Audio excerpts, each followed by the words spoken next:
Good morning, class 7th. In today's worksheet 24, we are going to read the story Ashes That Made Trees Bloom. The fun fact: do you know that Japan is made up of 6,852 islands? क्या आपको पता है जो Japan है वो 6,852 islands यानी छोटे छोटे द्वीपों से मिलकर बना है। बेटा, आइलैंड वो जगह होती है जो चारों तरफ से सी से सराउंडेड होती है, यानी घिरी होती है समुद्र से। So here goes the paragraph. One day, एक दिन, the dog came running to him. कुत्ता भागते हुए उसकी तरफ आया. Putting his paws against his legs. उसने अपने जो पंजे थे उसकी टांगों में, यानी फार्मर जो था उसकी टांगों में रखे them and motioning with his head to some spot behind. और अपना जो सर था उससे किधर की साइड इशारा करने लग गया, एक पीछे की तरफ एक जगह पे, यानी स्पॉट मतलब एक जगह थी वहाँ पर. The old man at first thought His pet was only playing and didn't mind it. पहले तो उस बूढ़े आदमी को ये लगा कि जो पालतू पशु कुत्ता है वो केवल खेल रहा है और उसने इसको ध्यान नहीं दिया.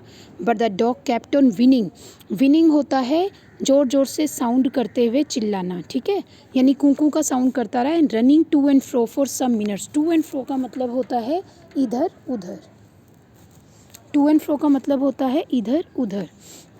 Then the old man followed the dog a few yards to a place where the animal began a lively scratching. कहते फिर उसके बाद जो ओल्ड मैन था उसने डॉग को फॉलो किया कुछ गज की दूरी पे, a few yards to a place where the animal began a lively scratching. उसने ज़ोर ज़ोर से वहाँ पर उसको खोदना शुरू कर दिया. Thinking it was possibly a buried bone or bit of fish. अब उसे ये लगा कि यहाँ पर शायद से कोई हड्डी या कोई किसी फिश का टुकड़ा है. The old man struck his hoe in the earth.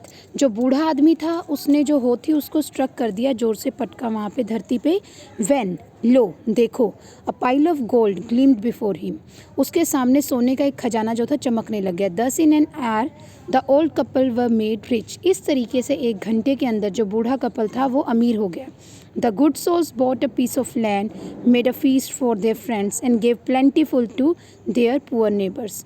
कहते जो ये गुड सोल्स थी, ये जो यानी कि अच्छे वो थे, कपल थे, उन्होंने कहते उस पैसे से क्या किया, उस गोल्ड से एक ज़मीन का टुकड़ा खरीदा. Made a feast for their friends, अपने दोस्तों को दावत दी. And give plentiful to their poor neighbours, और अपने गरीब पड़ोसियों को खूब पैसा दिया. As for the dog they petted him till they nearly smothered with him with kindness. और जहाँ तक कहते कुत्ते की बात है, उसको वो लगातार प्यार करते रहे जब तक कि till they nearly smothered him with kindness, कहते जब तक कि वो अपनी दयालुता से क्या ना करता रहा, उससे भरपूर ना हो गया, यानी बहुत ज़्यादा उसको लव एंड अफेक्शन शो किया. So here goes the question number 1. Match the following words with their meanings. आपको अब इसमें मैच द कॉलम करने. देखिए, पॉज मैंने आपको अभी बताया है डॉग्स फुट, तो ये हो जाएगा फर्स्ट, हो जाएगा डॉग्स फुट, ठीक है. नेक्स्ट हो, अभी आपको मैंने बताया था कि हो क्या होता है, एक लॉन्ग सा हैंडल्ड गार्डनिंग टूल होता है जिसमें कि आप इसको क्या कर सको, जिससे आप खुदाई वगैरह करते हो. विनिंग, विनिंग का मतलब होता है making of a high pitched cry sound.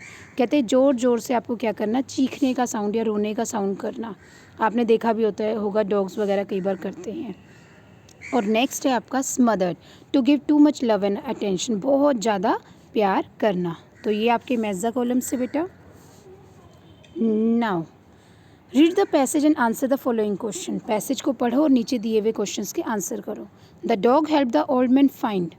कुत्ते ने बूढ़े आदमी की किस चीज़ में मदद की, देखो, ट्रेजर खजाना ढूंढने में, डायमंड्स हीरे ढूंढने में, मनी पैसा ढूंढने में, ज्वेल्स जेवरात ढूंढने में. तो आपका आंसर क्या आएगा, गोल्ड जो है, तो यहाँ पर किस में आ जाएगा, ये ट्रेजर में, खजाने में. द ओल्ड कपल, बूढ़ा जो कपल था, bought a piece of land, वो ज़मीन का एक टुकड़ा लाया. Made a feast for their friends, अपने फ्रेंड्स को दावत दी. And give plentiful to their poor neighbours, अपने पड़ोसियों को खूब सारा क्या किया, बहुत ज़्यादा दिया. और all the above, so the answer would be all the above. The farmer was lovable, कहते फार्मर बहुत ही प्यारा था. एज ही वॉज काइंड, वो बहुत ज़्यादा दयालु था. A man could ever be, जितना हो सकता है. The dog gave him gold, कुत्ते ने उसको सोना दिया. And the neighbours helped him, और जो पड़ोसी थे उन्होंने उसकी मदद की. तो answer would be the farmer was lovable as he was kind. So बच्चा, now this is the last question, fill in the blanks using words from the word box. आपको यूजिंग यानी कि वर्ड बॉक्स में से क्या निकालने, fill-ups करने हैं।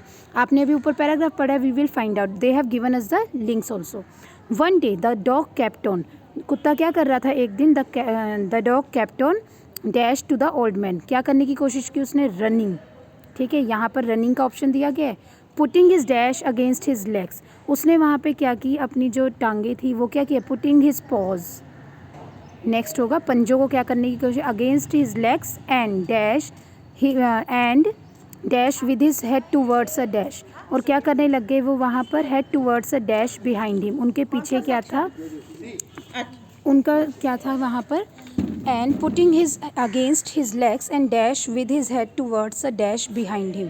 यहाँ पर क्या आ जाएगा बेटा आपका, लेग्स के बाद डैश ऑन हिज हेड, क्या किया उसने वहाँ पर, पॉज हो गया। वन डे देखिए यहाँ पे इसकी हिंट है, put the dog came running to him putting his weight. हाँ, अब मैं आपको दोबारा करवा देती हूँ। One day the dog kept on dash to the old man, first है रनिंग, तो आपका फर्स्ट आंसर होगा running. To the old man putting his dash, putting his paws, तो सेकेंड आपका आंसर हो जाएगा पॉज। ठीक है, against his legs and dash and motioning, तो आपका थर्ड आंसर हो जाएगा मोशनिंग। मोशनिंग मतलब यहाँ इशारा करना है, भागना, किसी डायरेक्शन में लेकर जाना। And with his head towards a dash, towards a spot, एक जगह की तरफ लेके गया, with his head towards a dash spot behind him, when the old man dash, when the old man dug the spot he found a dash, he found a pile of gold. तो बच्चा, I hope कि आपको आज का काम समझ आया होगा। Till then all of you stay healthy, stay blessed, thank you.